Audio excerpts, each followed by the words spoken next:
आज हम स्टार्ट करेंगे अपना पहला चैप्टर पॉलिनोमियल।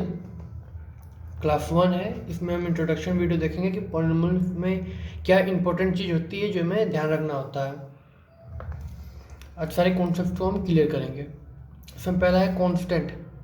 कांस्टेंट क्या होता है? A symbol having a fix numerical value is called a constant. मतलब ये कांस्टेंट वो टर्म होता है जिसका एक फिक्स वैल्यू होता है। जैसे एग्जांपल में 7 है, इसका एक फिक्स वैल्यू है। 7 को हम चेंज नहीं कर 7 के वैल्यू को हम चेंज नहीं कर सकते हैं। 101 है, 101 है, इसका भी एक सिंगल वैल्यू है 101। इसको हम 105 नहीं बोल सकते या फिर नहीं कर सकते हैं। पाई, जिसे हम 3.14 का वैल्यू मानते हैं, पाई, ये भी कांस्टेंट है। ठीक है। अब देखते हैं वेरिएबल।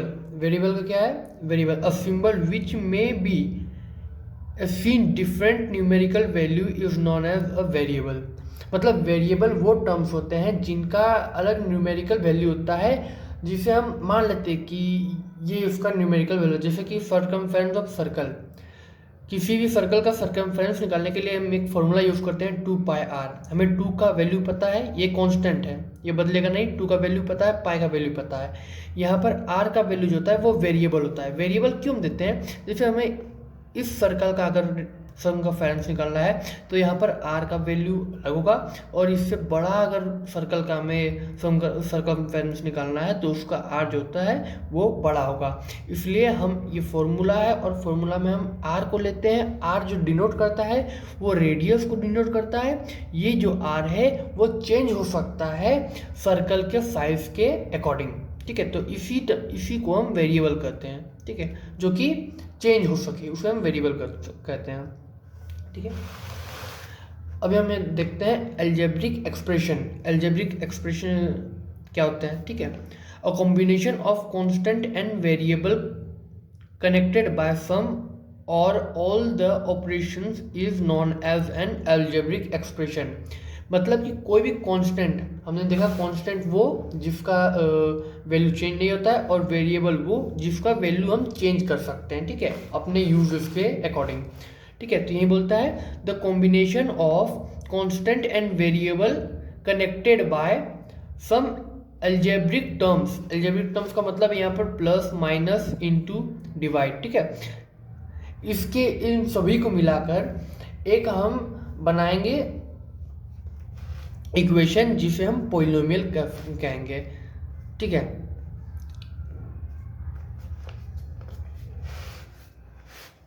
ठीक है। अलजेब्रिक एक्सप्रेशन, सॉरी मैं पॉलिनोमियल को बता रहा था। अलजेब्रिक एक्सप्रेशन क्या होता है? मतलब कि कोई भी इन सभी चीज़ों का कॉम्बिनेशन से, ठीक है, कांस्टेंट, वेरिएबल और प्लस माइनस मल्टीप्लाई के साथ जो मिलकर बनेगा उसे हम एक कहते हैं अलजेब्रिक एक्सप्रेशन, जिसे हम इस तरह देख सकते हैं, जैसे 6x² प्लस 4x प्लस 3। ठीक है, इसे हम एक अलजेब्रिक एक्सप्रेशन कर सकते हैं क्योंकि इसमें मेरा कांस्टेंट भी आ रहा है। ठीक है, ये वेरिएबल x है, ये भी वेरिएबल, फिर यहाँ पर प्लस 4x प्लस 3। तो इसी तरह के हम कहेंगे कि ये एक अलजेब्रिक एक्सप्रेशन है। ठीक है, अब नेक्स्ट देखते हैं पॉलिनोमियल क्या होता है।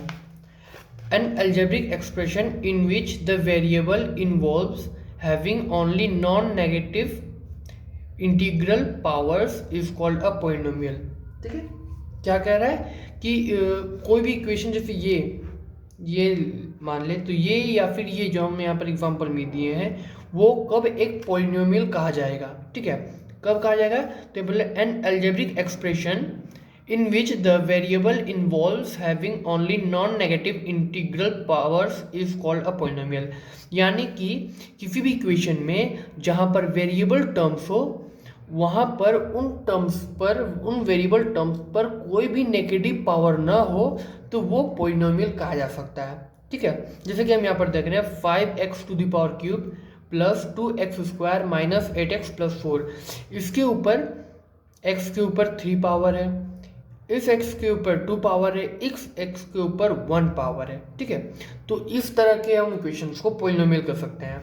यहाँ पर भी वही है, y⁴, y⁴, y⁴, y⁴।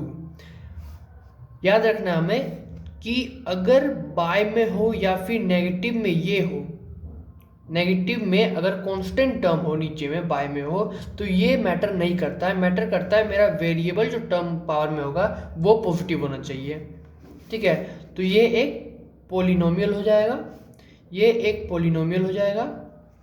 और फिर जो ये हमारा तीसरा इक्वेशन है 3x⁻²y⁻2 फिक्स xy, तो यहाँ पर हम देख सकते हैं कि 3x⁻² है। ठीक है, हम क्या जानते हैं कि -2 किसी पॉलिनोमियल में नहीं होना चाहिए, किसी भी वेरिएबल पर जो पावर हो वो नेगेटिव में नहीं होना चाहिए, तो ये हो जाएगा एक नॉन पॉलिनोमियल। ठीक है, ये हमारा पॉलिनोमियल का डेफिनेशन हो गया, समझ गए पॉलिनोमियल के बारे में। अब हम देखते हैं degree of a polynomial. Degree of a polynomial में इसमें दो फॉर्म होता है, one variable and in two variable. तो हम पहले वन वेरिएबल को देखते हैं। ठीक है, in a polynomial one variable the highest power of the variable is called the degree of a polynomial. ठीक है, क्या कहता है इसका मतलब कि कोई भी हमारा पॉलिनोमियल दिया है, जैसे ये एक पॉलिनोमियल है जिसे हम पीछे पॉलिनोमियल को समझ चुके हैं, तो ये एक पॉलिनोमियल है, ये भी एक पॉलिनोमियल है और ये भी एक पॉलिनोमियल है, तीनों एक पॉलिनोमियल है। डिग्री में हम देखते हैं कि किसी भी पॉलिनोमियल के जो वेरिएबल है उस पर मैक्सिमम कितना पावर है। ठीक है, तो ये 2x+3 है और x के ऊपर मैक्सिमम 1 पावर है। ठीक है, तो इसका डिग्री 1 हो जाएगा। दूसरा में है 4y² - 3/2y+5। ठीक है, इसमें जो वेरिएबल है उन वेरिएबल पे सबसे मैक्सिमम पावर कितना है, तो 2 है, यहाँ 1 है और यहाँ 2 है, तो मैक्सिमम पावर 2, तो इसका डिग्री भी होगा 2। उसी तरह इस इक्वेशन में इन वेरिएबल पर जो x है वेरिएबल हमारा, उस पर मैक्सिमम पावर कितना है, तो इस पे 4 है, इस पे 2 है। ठीक है, तो मेरा जो मैक्सिमम पावर यहाँ पर मैक्सिमम डिग्री हो जाएगा, जो डिग्री हो जाएगा इस पॉलिनोमियल का वो हो जाएगा 4। ठीक है, तो ये था वन वेरिएबल में, in case of one variable. यहाँ वन वेरिएबल है, इसमें भी वन ही वेरिएबल है, इसमें वन ही वेरिएबल है। ठीक है, अब देखते हैं in case of two variable. ठीक है, दो वेरिएबल के केस में। ठीक है, इसमें कहता है the sum of the power of the variables in each term is taken up and the highest sum so obtained is called the degree of the polynomial. ठीक है, तो इसमें क्या कहता है हमारा, देखिए इसमें ये कहता है कि each term taken up, each term मतलब इस पॉलिनोमियल का ये एक टर्म है। ठीक है, एक ये टर्म है, इस टर्म को ये माइनस अलग कर रहा है इन दोनों से, ये एक टर्म है, ये एक टर्म है, ये और ये। ठीक है, ये पॉलिनोमियल में 1 2 3 4 5 टर्म मिलके ये पूरा इक्वेशन बना हुआ है। ठीक है, तो जब दो वेरिएबल हो, यहाँ देखिए ध्यान से, यहाँ पर x भी है और y भी है, तो यहाँ पर दो वेरिएबल है, x भी वेरिएबल है और y भी वेरिएबल हमारा दिया हुआ है। तो इस केस में हमें जब डिग्री निकालना के लिए कहा जाएगा तो हम यहाँ पर देखेंगे कि हर टर्म में जो वेरिएबल्स हैं उनके पावर को हम सम कर देंगे। जैसे कि यहाँ 7x, ये वाला जो हमारा टर्म है 7x3, इस पर मैक्सिमम पावर 3 है और कुछ नहीं, तो इसका पावर 3 हो जाएगा। ये जो हमारा दूसरा टर्म है 5x² y²। ठीक है, तो इसमें दो वेरिएबल है, हम इन दोनों वेरिएबल को पावर को ऐड कर देंगे, तो 2 + 2 हमारे पास आ गया 4। ठीक है, अब हम ये वाला वेरिएबल टर्म देखेंगे, तो यहाँ पर x y दोनों वेरिएबल है, तो दोनों पर एक एक पावर है, तो 1 + 1 2 y⁻1, तो इसका पावर 1, और यहाँ पर कोई वेरिएबल नहीं है तो कोई पावर नहीं। ठीक है, अब हमें देखना है इन सभी में सबसे ज़्यादा पावर कहाँ पर आया है। ठीक है, इसके साथ 3 पावर पर है, इसके साथ 4 है, इसके साथ 2 है, इसके साथ 1 है, यहाँ पर 0। तो जो मैक्सिमम होगा, यहाँ मैक्सिमम 4 है, तो इस इक्वेशन का जो डिग्री होगा वो होगा 4। उसी तरह इसे अगर हम देखें तो यहाँ पर 2 + 2 4, यहाँ पर 1 + 2 3 और यहाँ 0।